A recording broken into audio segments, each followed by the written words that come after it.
Coaches play an instrumental role in the growth and development of badminton. Whether it's encouraging the future generation to play the sport or developing players at the elite grade, they are vital at all levels to the success of badminton.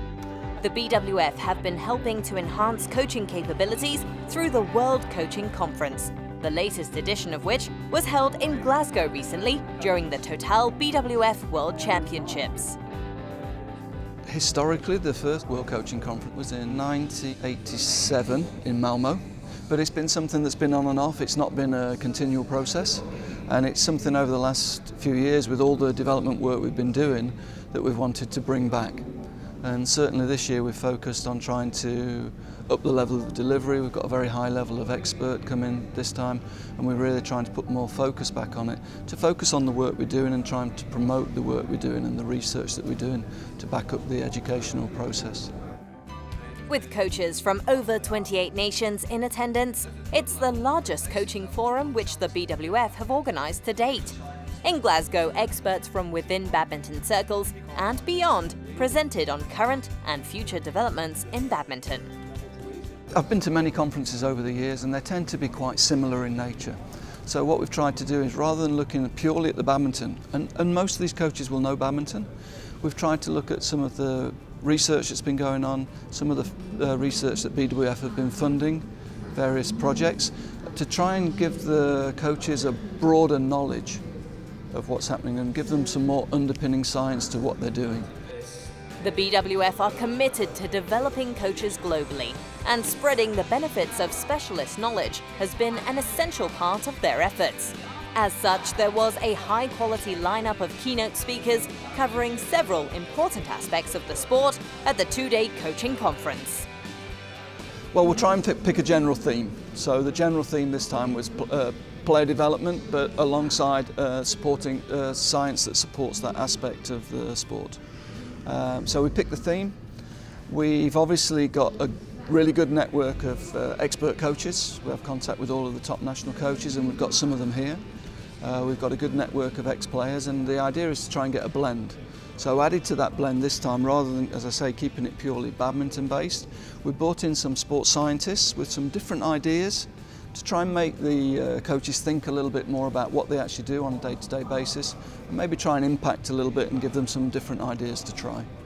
Hearing especially the talk about the biomechanics, how the smash is analyzed with its movement, and testing all these top professional badminton players, and see the differences and how I can use this data to improve players in my country.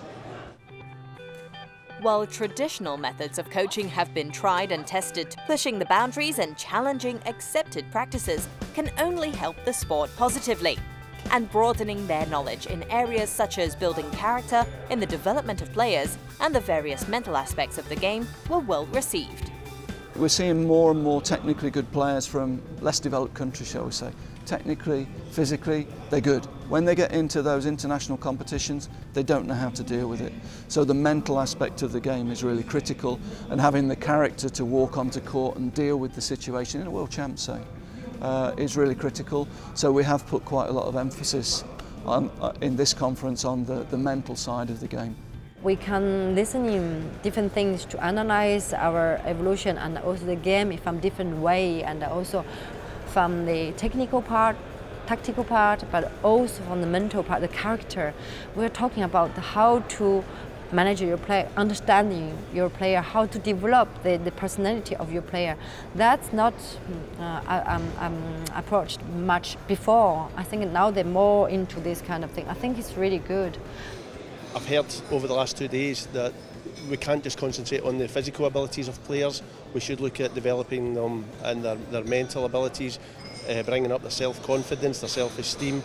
So that's something I'm going to concentrate on, especially I'm working with junior players, I'm working with kids, so I'm going to try really hard from now on and bring on their confidence as players and as young people.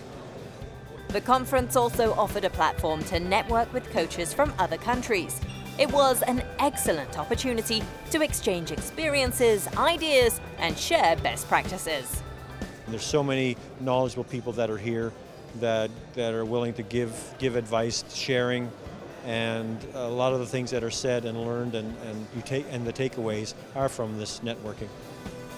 The BWF are determined to develop the knowledge, expertise, and skills of the global coaching network. And the World Coaching Conference is a fine example of providing opportunities for coaches to access world-class education and professional development.